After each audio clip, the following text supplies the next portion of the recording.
He's talking on rethinking development assistance. So go ahead, David. Okay, thank you. I did a paper for this, which is available on various websites, I hope. upliftacademy.org/Paris notes. Okay, so it's divided into three parts, and the first part is the thing I call this Cook's tour of the development debate, and as all papers, there's some new stuff and some cut and paste from the old stuff. This is actually new stuff, and I got into this having to try to go into the development debate because of some of the debates we were having online in connection to Uplift Academy, that a lot of arguments arise because people have quite different views of what development assistance is all about. And so you have to sort of peel off some of the layers of the debate and go back. So, and the other occasion for this is aside from the debates online about the Uplift Academy, is Bill Easterly's new book called White Man's Burden, and just came out, and it's quite interesting and very good as sort of far as it goes. But Bill Easterly is an old friend, but somebody who's completely formed as an economist, and so he can only go so far in understanding certain things. And so I figured I would try to, this is sort of partly in the paper, a review of the book, how he interprets development. So the basic dichotomy to look at here is to go back to the older notion of development, which is a complete transformation of society, a transformation, modernization of society, and transformation in particularly in the capacity of the people, as opposed, so that is the classical traditional source or idea of development assistance. The whole development assistance as a deliberate human activity really grew up in the post-World War period, where you had the communists saying we will provide a path to industrialization or modernization along the communist routes, and then the West had to get their act together and say, okay, we have this alternative path, the Western path to modernization. And then you had all the institutions, the multilateral institutions, the World Bank, IMF, you had the bilateral institutions, you had the UN, all that came up in the post-war period. So the history of this sort of deliberate development assistance doesn't go back that far. It's really within the last half century or so. Yeah, and so then you had all these post-colonial countries saying, how are we going to modernize and get out of our post-colonial situation? And the communists said, we'll do it our way. And so you had the Cold War and a lot of this built up around that debate. Now, over the years, I must say, the idea of development assistance has really, some would say improved, some would say degenerated, but there's a whole modern view of it which just says the purpose is to help the poor. And so it's much more a sort of eleemosynary pitch to it that the purpose is to help the poor. And so it's not talking about social transformation of all the different levels, which involves rich people, middle class people, and the whole structure of society. Is talking about helping the poor. And this has happened even in the World Bank, which I know best. The slogan of the World Bank is towards a world free of poverty. So if you go on the website, the world, it always has up in the corner there, a world free of poverty, which is always nicely ambiguous because the World Bank itself is a world free of poverty. But they're not referring to that. They're referring to their goal of a world free of poverty. And so very often you'll have these debates with people about development assistance, and where one side is thinking of development assistance in this whole sense of a social transformation, and the other side is saying, let's just develop the goods, deliver the goods to poor people. And those are quite different agendas and quite different things. Now, Easterly's book is particularly relevant here because he realizes now the subtlety of the whole development assistance thing. Why, to some extent, why this discourse has changed over the years is because it's become much more difficult than we thought to sort of, from the outside, modernize a developing country. And so as that failure failure one after another, then there's been this subtle sort of switch of the agenda and the discourse to poverty reduction and alleviation of poverty and so forth. Now, Bill realizes that the original purpose was this developmental transformation, but he says we don't know how to do it. Basically, the World Bank and the IMF and all these agencies have failed. And he says, therefore, let's just focus on what we can do, and that's alleviate poverty. And so Bill is a person that now wants to talk about the poverty alleviation agenda, but not as thinking that is development, but that is at least what we can do from the outside. As opposed to Jeff Sachs, who is Bill's nemesis and my nemesis, is Jeff Sachs, who completely essentially overthrows the development agenda and says, let's just deliver the goods to the poor, and very much caught up in this whole appeal to using celebrities and the big agencies, and it's become a whole big business. And the draw is not the difficult task of genuine development assistance, which involves even more primarily the middle class than the poor. It's alleviate poverty for the poor, and Africa and AIDS and all that. And so another way to talk about this is that while we will always have the need for humanitarian assistance, because we have one disaster after another throughout history, the two agendas between development assistance, which has always been heretofore separate from humanitarian assistance, has become more and more combined. So if you have a discussion today about assistance to Africa, very often it's difficult to tell whether you're talking about humanitarian assistance or you're talking about development assistance. And so Jeff Sachs' whole agenda is just to put the two together and say Africa's a disaster, it's a walking disaster, and we just have to basically give humanitarian assistance to Africa for decades before we'll finally maybe in the future be able to talk about development assistance. One thing that I think that is new to me was like the Live Aid thing, you know, where they, after 20 years from the first Live Aid to 20 years now, they didn't try to raise money. They weren't raising money. They were trying to raise consciousness, you know, which I think is, you know, because they wised up, you know, they said, why raise this money and send it to corrupt people, basically. Raising consciousness, raising the level of conversation becomes a lot more important than either, you know, either types of those aids. Are there any efforts just to do that on a larger scale?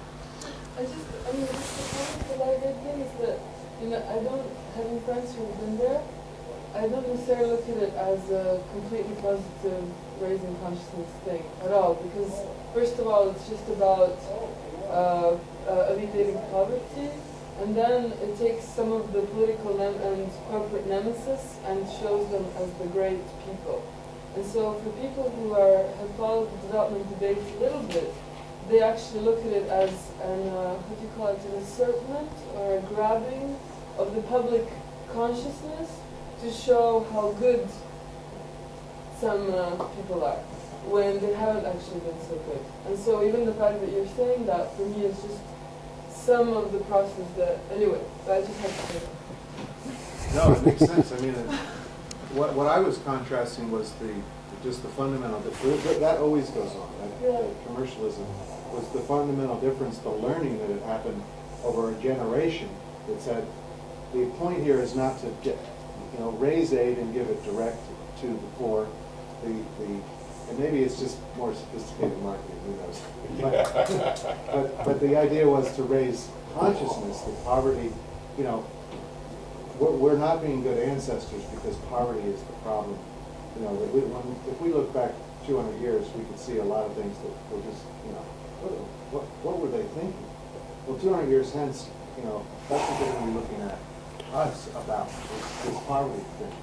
And the idea to create the change is to get it in front of mind, get it into the conscious mind of the 6 billion people, versus just having it, you know, as a you know, a transaction, an aid transaction that you're trying to do with a couple of celebrities. So I completely agree with everything you said, but I was just remarking on the fundamental strategic objective or tactical objective of the concert itself was, instead of raising cash, was raising the leading push here was actually the United Nations and the Millennium Development Goals, and you know, the specific celebrity events like the Live Aid and these others are part of the general show.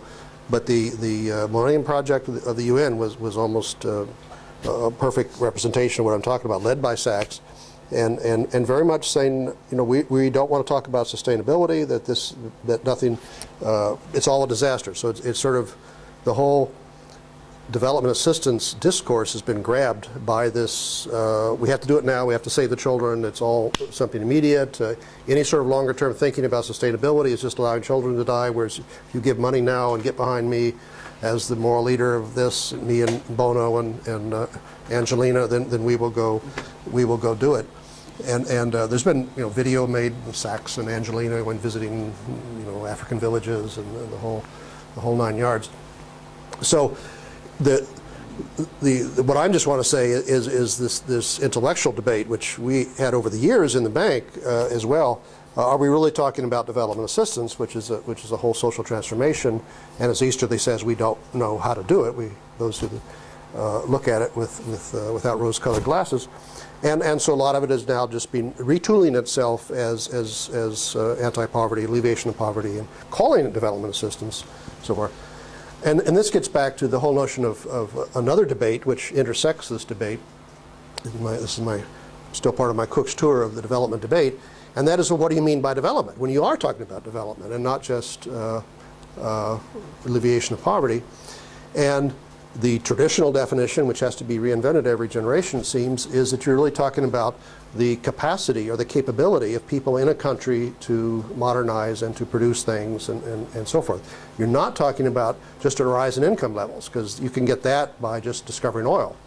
And so we have these countries which in the World Bank are not borrowing countries, are what we call Part 1 countries as opposed to borrowing countries that are Part 2 countries, like Kuwait and Saudi Arabia and all the Gulf states, who have high income levels simply because of oil, and they can't produce anything. They couldn't even change the tire on their own Mercedes because they have all these migrant workers that come in and do things like that.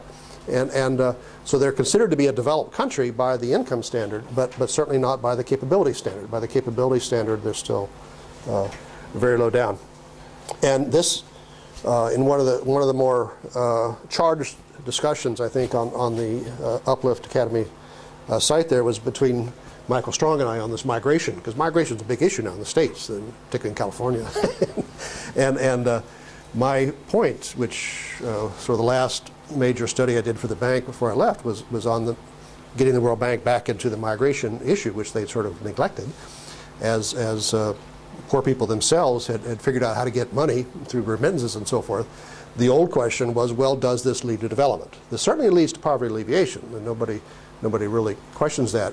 But is there a path that goes from the remittances and massive flows of remittances, now 2 or 3 times the official aid going to these countries, that then connects that up to genuine development?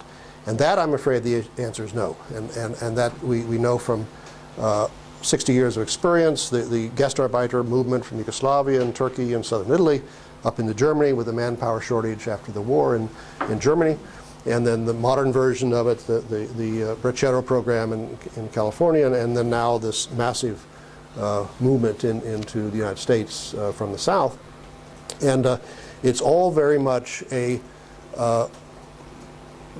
keep on digging, and you're not going to get out of the hole.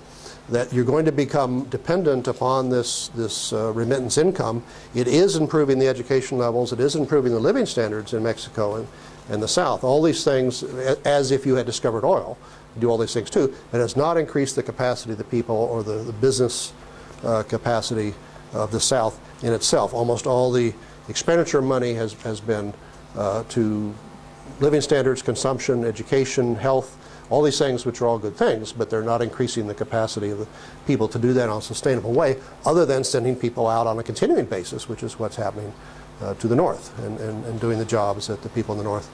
So it's very much a self-reproducing type of phenomenon. So that's a whole debate in itself. I just want to mention it because it gets into that question of what do you mean by development? Do you mean increasing people's capacity, or do you mean just increased living standards? And if you mean just increased living standards, then there's a whole retake on the debate now, which is saying, well, Mexico is a developed country because Mexico now gets these increased living standards, and they're just a globalized bedroom community for the United States. And so just as we don't say a suburb is underdeveloped because the jobs aren't in the suburbs, the jobs are in the city, and the suburb is just a bedroom community, why don't we now view these countries in the South as sort of bedroom communities to the industrialized North? And so try to get them to accept that globalized world. That we'll do the science and technology and the industrialization. The South will supply primary goods and labor for jobs we don't want to do. And that is a serious discourse. That's actually being proposed, not in my brutal terms, but to people, that this is the best you can do, and you're just a globalized bedroom community. So that's a debate in itself, and I won't say any more on that. What are the 3 Ds? Dirty, dangerous, and difficult. Dirty? Difficult. Yeah. Dirty, dangerous, and difficult? Yeah. Okay. I mean, it's the so-called jobs that Americans don't want to do, meaning at the wage rate. David, one quick point. I know this is still a debate, so Yeah. the whole afternoon, but wouldn't the increase in, say, education from remittances, as well as increase in living standards, if one defines that to include, say, access to the web, both of them combined would be defined as increasing people's capabilities, like one of your definitions? Yeah. And in that case, if, for example, let's take the case of Nigeria, if people are able to access the net, true, we have out of 199 of them are selling our span. But if only 1% are able to discover new types of opportunities, like expanded opportunities for earning income in a clean way through sharing ideas in this medium, wouldn't that then be translating the No, I see, but look at the structure of your argument. Your argument is this could happen. I agree, it could happen. But look at the forces at work. I can give you examples where remittances have been invested productively and firms have been started in Mexico and so forth, but it's 1 out of 100, you see. So you got to look at the, and we'll give you another example. Go to the LA Times. The LA Times just finished last week a wonderful series of reports on remittances. They call it the New Foreign Aid. And there's a Mexico, Kenya, Philippines, and some other country, all about, Haiti, 4 articles that you can download from the website, complete with photo galleries and narration, everything. And just to give you the example from the one from Kenya, the older sister made it out and became a nanny in Italy. So she made all this money, which is great wealth by Kenyan standards, sent it back, and then her sister could then go to school, pay the school fees, and then went to college, and got a degree, and then got a job in the Hilton or one of the hotel chains. So she was a professional person in this hotel chain. They had a picture of her there with a hotel and so forth. And then at the end of the article it said, well, actually she finally figured out she could make more as a nanny in Italy, so she joined her sister in Italy. And you don't need a college degree to be a nanny. And so the fundamental fact is that you can make 4 to 5 or whatever times as much money in doing 3D type of work in the North than you can make being an entrepreneur in the South. But I can also give, 1 or 2 counter examples to that, though. Like this guy who started, he used to be in, I think, at MIT. His name is Patrick Awan. He is the president of an institution called Ashesi University. Now, he had a great life in the States. He was so they come. Microsoft. That happens. Yeah, developed even, he's one of the senior engineers in Microsoft. But he willingly decided to go back to Ghana and set up. Tom, that's that Paul guy I introduced you to, in the the guy in Armington. Yeah, he works with this guy in Ghana. Yeah. So we started a fantastic absolutely. institution, and he's even, It can happen. I mean, it can happen, and so it's both ways. I mean, I would think, and it can happen. perhaps instead of, I wouldn't be too much in a hurry to put them into categories like this, development or not, but to make it all part of the conversation, and then let it evolve and see what evolves in the rest of it. But what I'm saying is we have 60 years of experience in this, and we know that is exception, not the rule. It's a wonderful exception. I mean, I'm not denigrating him. I'm just saying that when you count up all the people that have left Africa and were successful in the West, then there are a few that go back. But they're very few. And the same in Mexico, same in all these countries. And so the forces that make this a self-reinforcing phenomena are very powerful. And we don't know how to stop them now. We don't know how to turn that thing around other than encourage these individual exceptions, which are wonderful things, but they're not the rule. They're not the fundamental thing that's happening. And somehow, how can we make that not an exception but the standard? then you've got a different phenomena going on. Okay, the next slide here is getting back to some of this debate where people, even when you talk about development, they somehow think of development as something that can be delivered to a developing country in some way, sort of like it's a physical effect or something, an outside effect that can be delivered. And so the most naive form of that, of course, was in the immediate post-war development efforts, where development meant having physical infrastructure, again, highways and airports and power stations and all these things. And so they were built. I mean, these were where the World Bank started out, was doing all this sort of physical infrastructure. And then they realized, well, that you need an education system, you need a healthcare system, you need social systems, you need institutions. So over the years, the sort of definition of development has been increased. But as you get into these other, what we call soft systems, social systems and education, healthcare, institutions, legal system, all that, then you're talking about transforming people. You're not talking about building a power plant. And so even much more, it becomes something that is has to be involve a transformation on the part of the people, not just a physical thing. And even the physical things, of course, required people to operate them, but that was relatively easy. And so in this discussion, you have to really watch out for what you take to be the typical examples you use in your thinking, because there are certain things that can be delivered to a developing country in a fairly external way.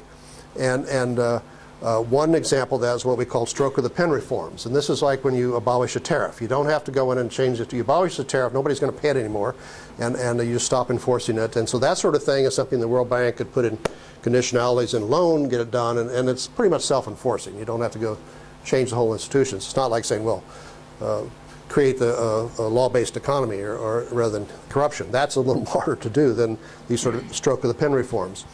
Other example of vaccinating the children is the classic paradigm example of something where the outsider can swoop in. It's a physical thing. You vaccinate the children, the biology does the rest. You don't need anybody's cooperation and so forth. And then you fly out. So this was unfortunately used by a lot of people when trying to think about development assistance as if it was all like vaccinating the children, something you can go in and do this physical effect. And even that, of course, doesn't develop the healthcare system, so it can do it by itself.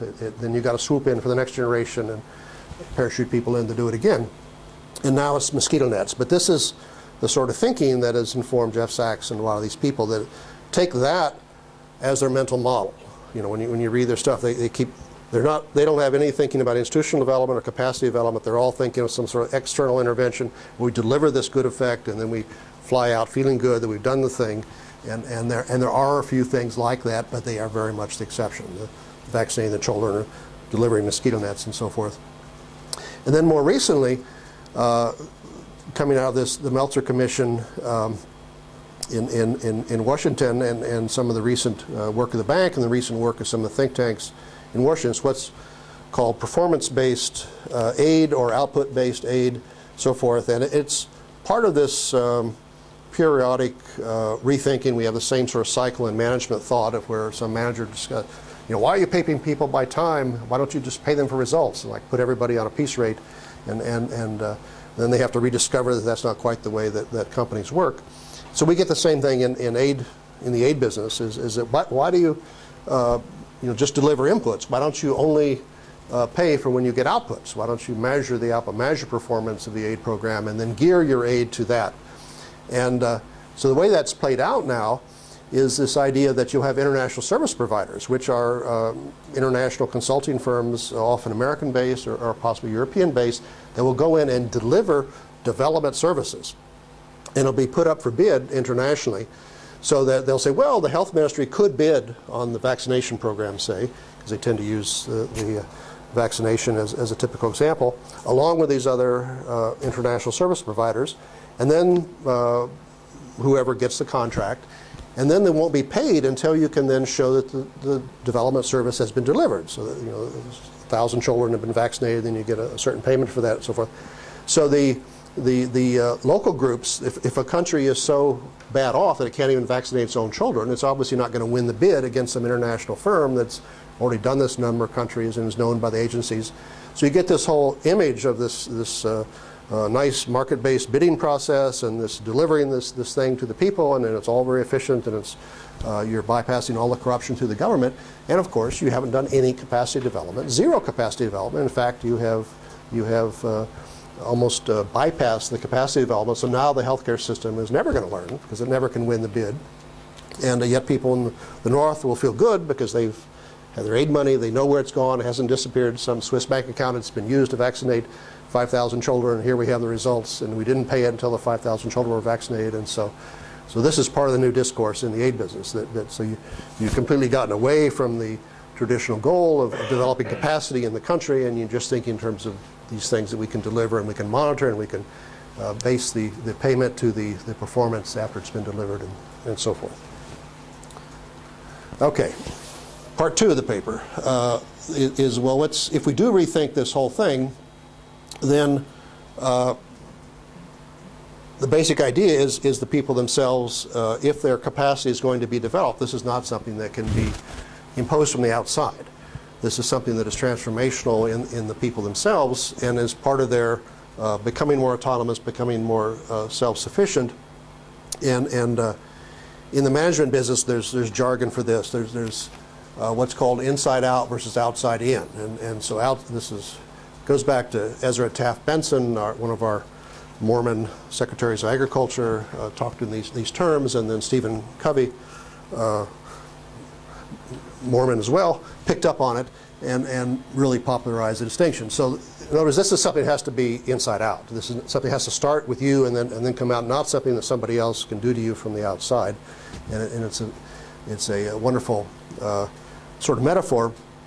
And so the problem here is that we now have this conundrum that faces well, what is the role or the way in which you can help from the outside to make an inside change? So what is the outside-in role for aid or assistance to foster or catalyze or somehow induce a inside-out change?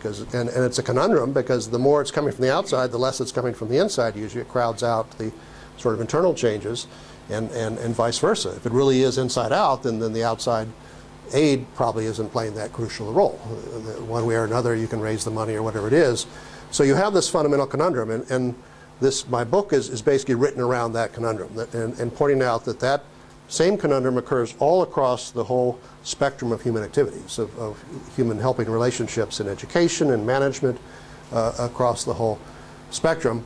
And so by looking at how this conundrum has been addressed in education and in psychology and economics and politics and so forth, community organizing, philosophy, then one can begin to see the conundrum in different contexts and begin to then see how we can address this.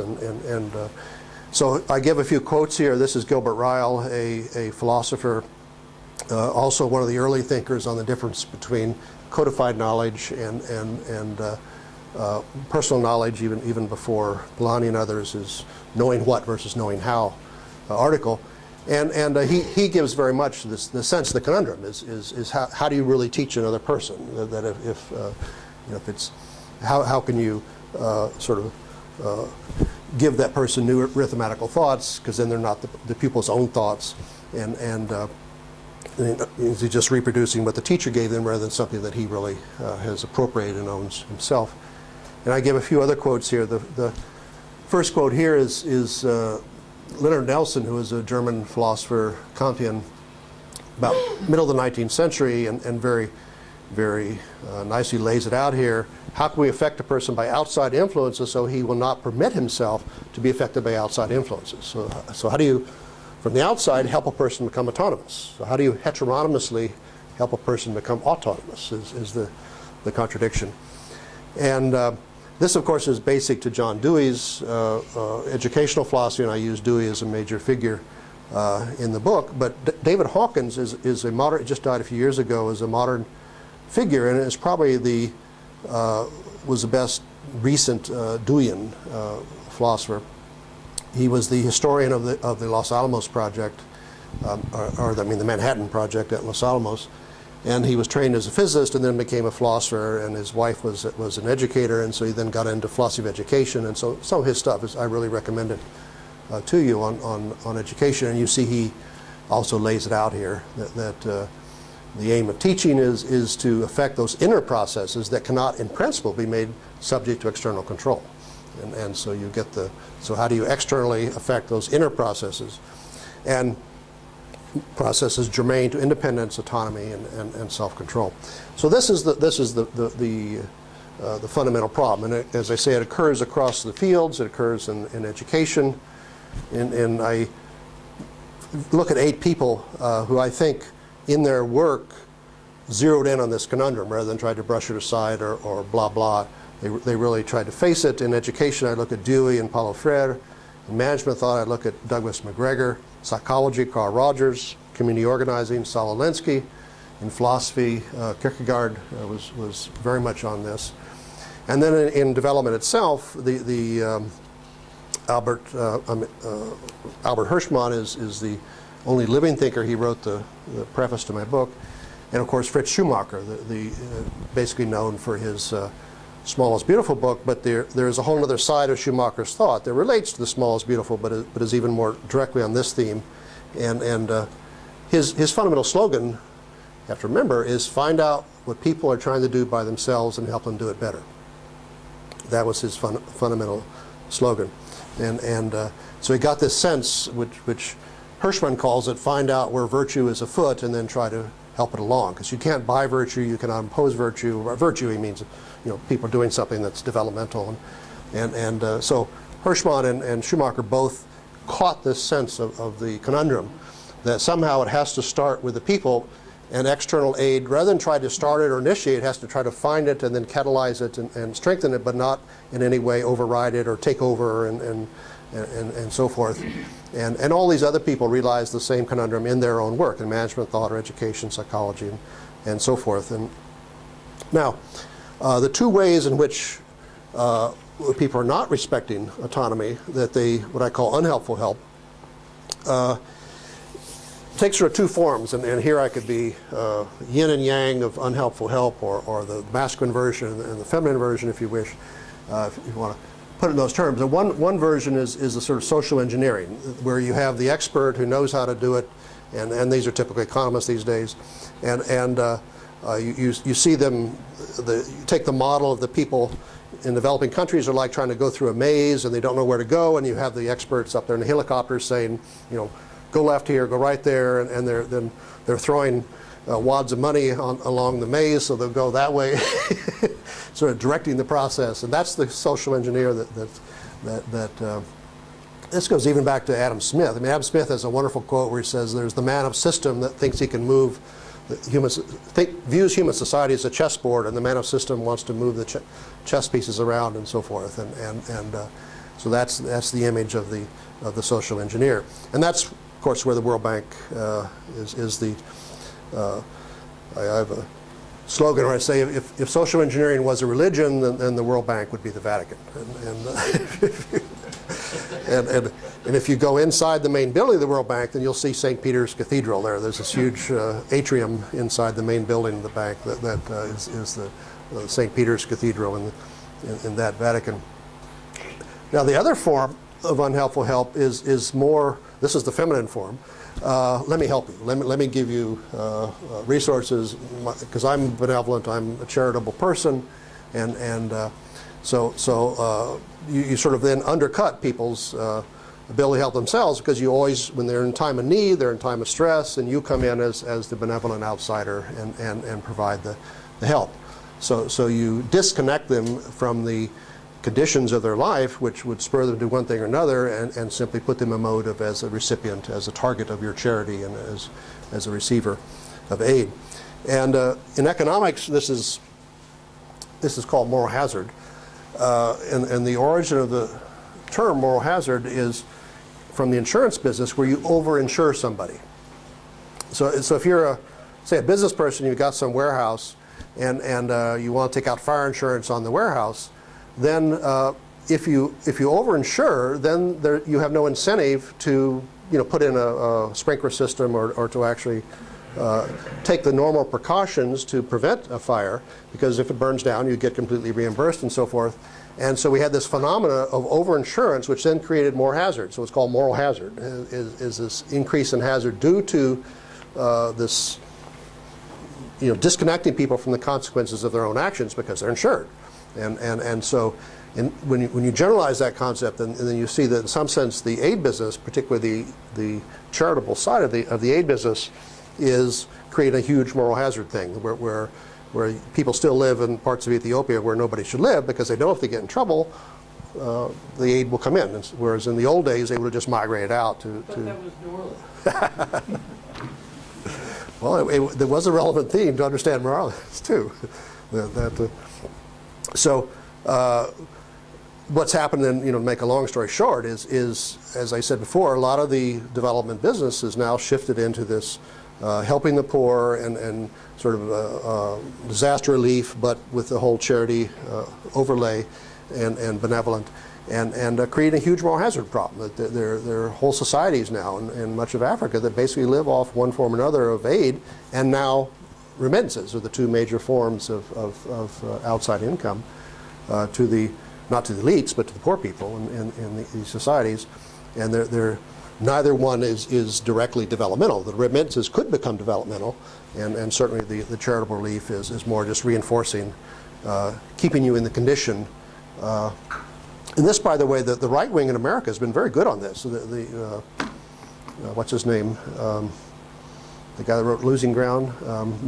Charles Murray, whose name raises all sorts of hackles on the left in America, but Murray really nailed this, and he said this is what he called the helping conundrum. The more you help a person because they're in need is rewarding them for being in need, and then it becomes a permanent condition.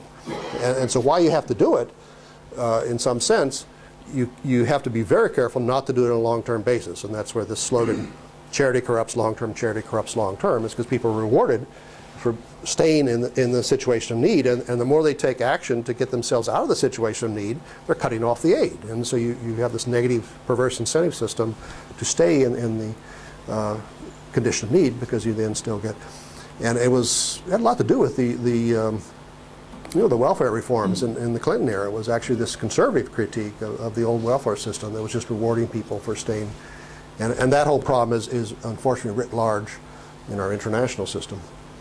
Now, the second part of the paper also tries to say, okay, Hirschman is, I think, the most misunderstood or non-understood or not read thinker on development, and it's just head and shoulders above a lot of the other thinking in the field.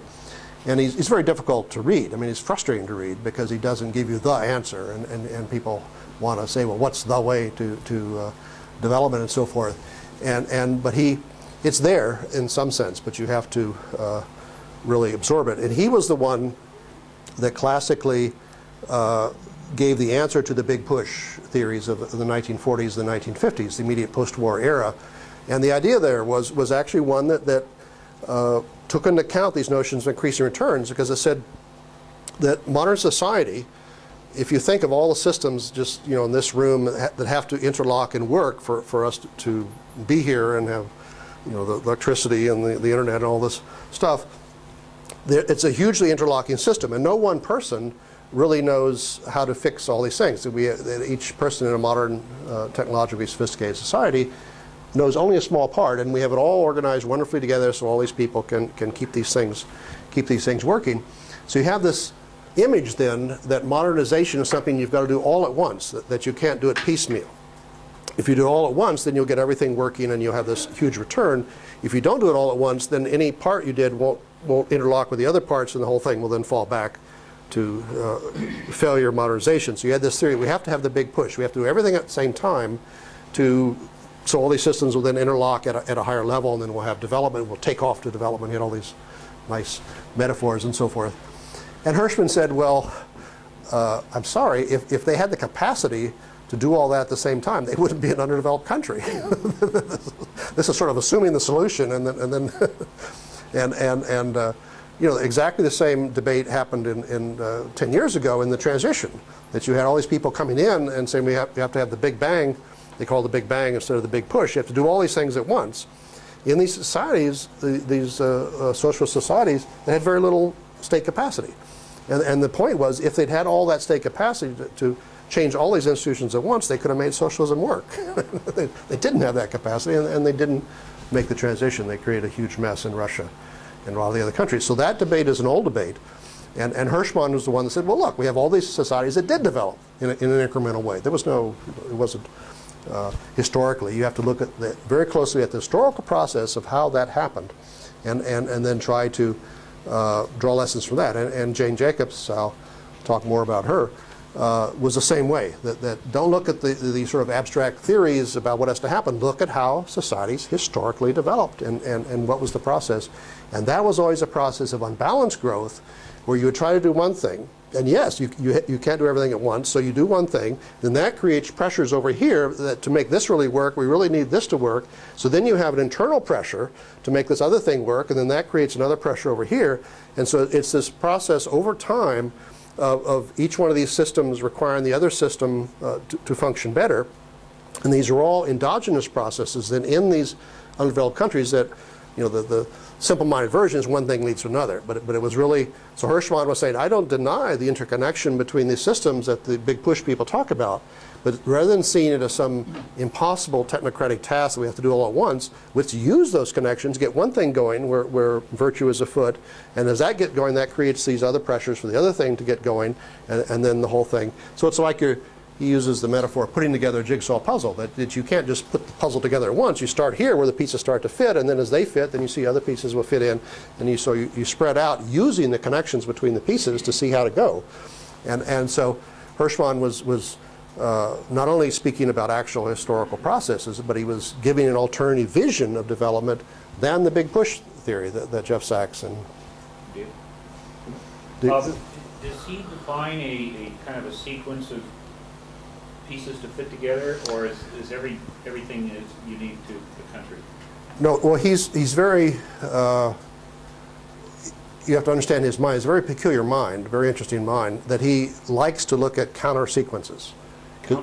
Yeah, because he says everybody thinks there's a sequence here, and then he looks at all these cases where the sequence is entirely different. Yeah. And so he says that to get too much into a model that thinks there's some standard sequence, that we can do it like a development plan. Well, we need, you know, this system first, and then we get this, and so forth, is not really the way that societies develop.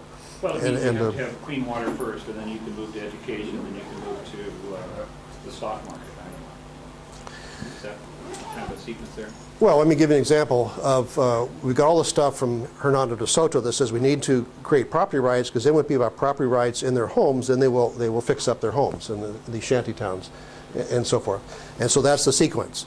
Hirschman went down and looked at the same shanty towns. He says, well, actually, when you look at how the shanty towns operate, is how do you stake claim to your bit of the shanty town when there is no law, is you fix it up. And thus you show by fixing up that you occupy this place and it's your place. And so that's how the informal property right is created, is by fixing it up. And then by fixing up, then finally when they formalize it, you get the property right because you fixed it up. So the sequence is the opposite. By fixing it up, you stake your claim, and then it's formalized, rather than saying, well, we'll formalize it, and then you'll have the incentive to fix it up. And so that's just a small example of how he would look for a counter sequence. And so he's very open to reality here. It's not how things actually change. And so his notion was what he called the Reformmonger, the helper. Go into a country, live there a while, see what's happening, even things that the local... See you, John. Thanks, John. Bye, John. Bye, John. There's only room for one John in this room. Sorry. Back.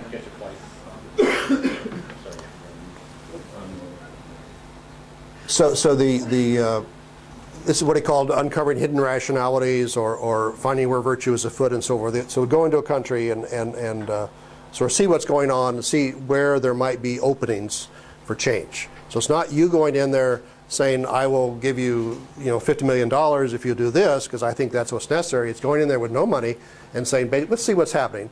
And then you see that this is a little thing over in this city that's starting and looks good. Then how can I catalyze that? And then as that develops, is catalyzed, then that will create other pressures over here, partly knowledge and partly these connections, and then you catalyze that. And so it was very much this process of what he called unbalanced growth, and one thing leading to another. Reformmonger being very pragmatic as to where how things go, what the sequence might turn out to be in this country, and so all this is in Hirschman. You have to sort of, and by the way, it's this very much a social learning process that he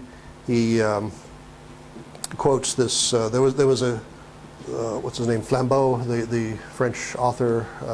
Has this wonderful critique of what he called the rage to conclude, that where people will get into an issue and they have to find the solution, and they have this rage to conclude, and Hirschman very much criticizes that and says that it's all a social learning process, and that if you try to jump to conclusions too quickly as to what the answer is, then very likely you won't have it. And this is like early binding, late binding sort of thing. That there was, so the extreme early binding was that people had to conclude this is the answer, and then this is, the whole atmosphere in the World Bank was that we get into an issue, people had to, okay, what's the answer, and what's the bank's view on this, and so forth, and they all had this rage to conclude, whereas... Can I connect on that a little bit? From Sure. Boston. David Reed, when he talked about network design in Boston workshop, talked about early and late binding of networks. And early binding is when the network designers say, okay, we need a link from Stanford to MIT, so we'll buy a lease line, and Stanford could talk to MIT very quickly. But if you've got to go to LA now, you have to put another wire between Stanford and MIT, and another wire between Stanford, UCLA, and UCLA and Stanford. So now you have 3 wires. The early binding network is very efficient in a sense of getting the bits across exactly to where you want it to go. The internet came along and it said this is a backbone, and each individual packet can route, and depending on where it needs to go, it goes at the time it goes. So that's called late binding, and you put in these wires and the internet figures out how to route the information. So that's called late binding. The value of late binding is you have greater resilience as opposed to, quote, efficiency of the early binding. So that's a very important concept. Our transactional accounting system is an early binding system. Somebody sits down and says, this is the cost of goods sold. Labor is an expense. It's not an asset, whatever.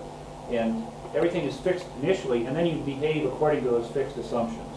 Late binding allows you to interpret these things as they go. And I'm extending this into what I call future binding, which is your anticipation of the future actually shapes your present.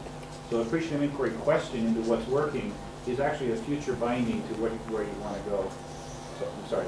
Yeah, well, it also just gets to the fundamental concept of pragmatism, and if you look at the transition in Russia versus China, which has been the major social experiment of the last half century, Russia very much thought they had the answer, which they got from reading Western economics books and so forth, the Big Bang, and the communist textbooks are wrong, but the Western textbooks are right, so we just use the plan given to us by them. Whereas the Chinese, having sort of blown through their Bolshevik period, didn't think it was a matter of changing textbooks, but it was a matter of being pragmatic. And they had this slogan that as you try to walk through the stream, you look for where the stepping stone is as you cross the river, and you don't know where it is ahead of time. So it's basically a pragmatic thing. Another metaphor they use is you let the water flow, and you see where the water is flowing in the right direction, and then you channelize that to make the stream into a river. So you do experiments, and then you, when the experiments start to come out the right way, then you catalyze that, and so that the stream may swell to a river. It's very different. Adaptive learning. It's not, I know the answer ahead of time, but I learn the answer as I'm going into the problem, and I'm adapting what I'm doing to the things that I learn in the early stages of the problem. So it's late binding rather than early binding. Now, this gets us into this third topic in the paper, which is the decentralized social learning, and which then will connect us up to the internet and the sort of new technologies that allow it to happen. But the fundamental dichotomy here is in when you do experiments, do you know what you're doing or not? And the Chinese were very explicit, said we don't know what we're doing. We've never made the transition from communism to market economy before, and the World Bank, these other people think they know how to do it. How could they know? Because they never did it. So we have to be experimental. We have to allow the 100 flowers to bloom or whatever, and allow the experiments to go on, and rather than try to say we know what we're doing and we can of course improve upon that, but we're going along one path. So, we've got to try parallel paths. We've got to allow a lot of things to happen.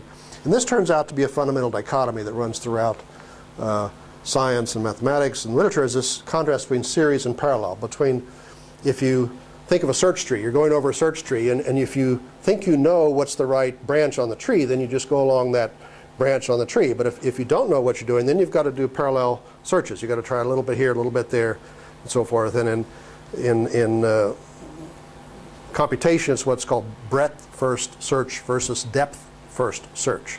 Depth first search is where you go to the end of the branch, and if, okay, the answer's not there, then I backtrack. Whereas breadth first search is where I go a little bit along this branch, I don't find it, then I try the next one, I try the next one, and then I go deeper and deeper.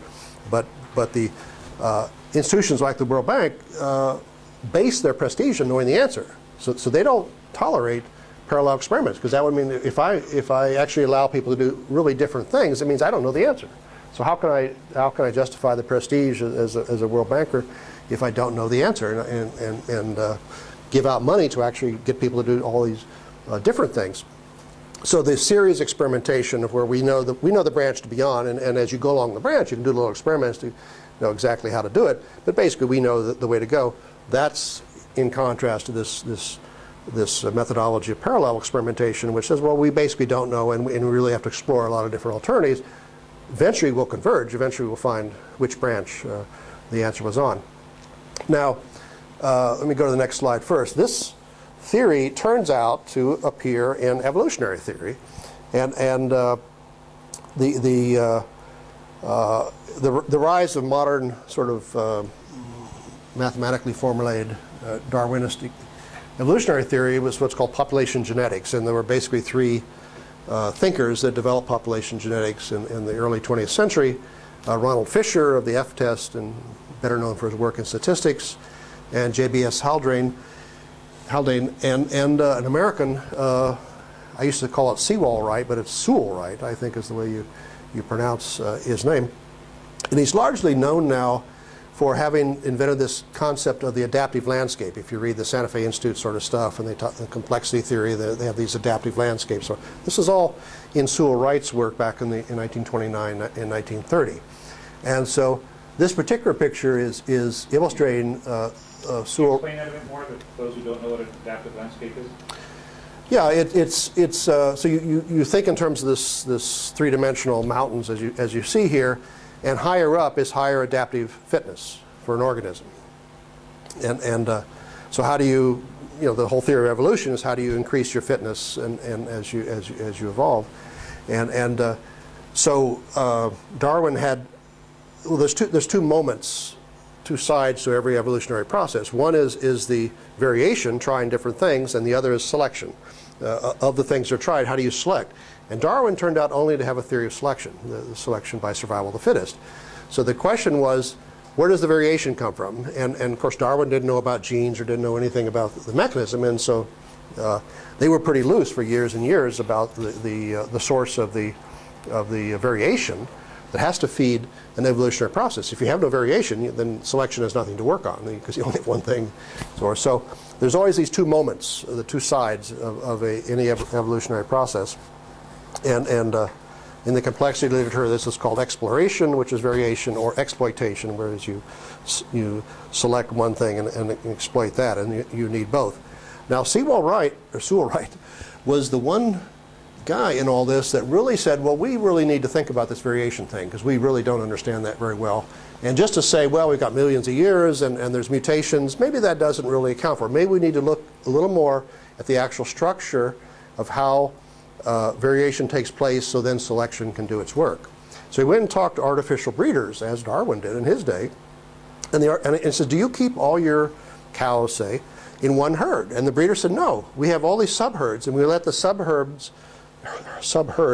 evolve separately, and then when we get a nice example of something in one subherd, then we take that seed and then we cross-fertilize the other herds, and all the herds then get that nice characteristic, and then we let them go again, still as subherds, and then maybe the next good example will be over here, and then we take that seed, and then the theme was that you have to divide the breeding population up into these subherds, or what they call deans, as in demography, so subpopulations, and isolate them from the competitive pressure, so they don't have to all do the same thing to survive, which wasn't a problem in the artificial environment. And then when you get a success in one of these separate things, then you have enough migration, as it were, or artificially do it yourself, so that success then spreads to the other subherds. So then the whole population incorporates that genetic advance, and then they breed some more separately. So this picture here is out of Garrett Hardin. Garrett Hardin's mainly famous for the tragedy of the commons idea, but he has a wonderful textbook in biology, and this picture shows it. So Mount Tory is where there's no subherds. All the herd is on top of the fitness peak there, and the whole question is, how do you get to a different peak? If you're on a low hill on the fitness landscape, then all the Darwinistic pressures are just pushing you up that hill, and so you get near the top, and you're just basically stuck there. And this is where economists are, because economists have an assumption that there's only one hill, as it were. It's called the convexity assumption, economic theory. And if you have a convex environment, there's only one hill, and so you just need to go uphill. And going uphill means maximizing profits or maximizing utility, depending on whether you're a consumer or producer. But in the real world, that you don't have a convex environment. You've got actually a higher hill. And so Sewall Wright was the one guy that said, well, how do we get down a hill against selection, against the pressure of selection, to get on that higher hill and go up the higher hill? And he says the way you do it is you split your population over on Mount Risky. See all the little populations there on Mount Risky running around? And some of them are falling in the water, so they're unsuccessful, but they're just a subherd. But some of them are making it over there to the higher hill. So in other words, the metaphor, can't get too physical here, the metaphor is that they will have evolved a genetic adaptation that can then have migration back, like the artificial breeder taking the seed from a successful bull and then putting it back into the other subherds. And so there's two things you've got to watch out for. You've got to make them separate enough so they can evolve separately, but you have to make them combined enough so when you do get innovation, then it can be transmitted to the other ones.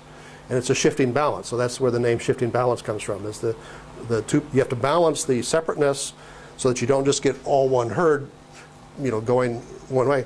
But you've got to, so then you've got to separate them. But if you make them too separate, then you only have innovation in one subherd, and it won't get spread to the other subherds. So you have to have them connected in one sense and separate in another sense. And then that's a shifting balance thing. And he tried to work out the equations in the genetic context of how that works. There's a shifting, that's why the name shifting balance theory. I think this relates to Valdis's thing yesterday, the red, green, and blue dots. That the red dots are kind of Mount Tory, if you will, and the oh yeah, that's exactly what I was thinking. Internal connection, and the blue dots are the diversity out there that may have some good ideas, but you don't quite know where yet. So the question is, how do you find the good blue dots and bring them into the... And that's your question. You said, how can you get this innovation out in one of these divisions of HP? How do you change the core? And this is how the way Sewall Wright tried to deal with that.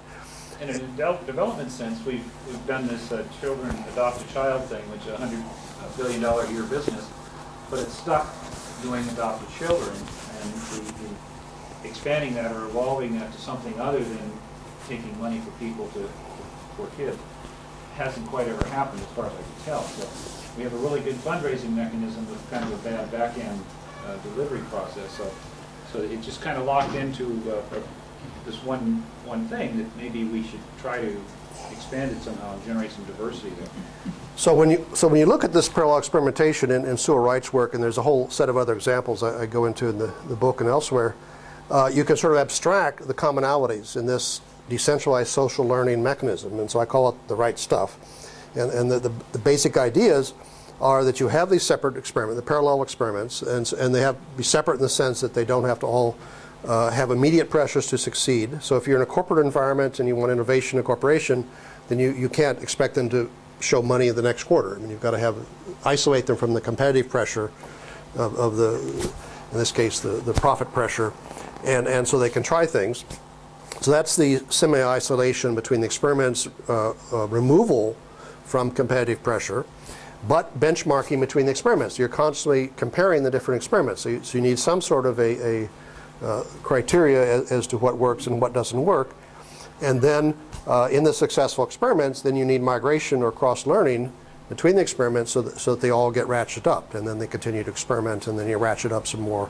And so you get this sort of ratcheting concept of development, which is very different than a centrally planned process. This is a decentralized social learning process. It feeds into development in a way that not only mimics natural evolution, if evolution in fact works according to Wright's theory, which more or less it seems to, although it's hard to check because it's such a different time scale.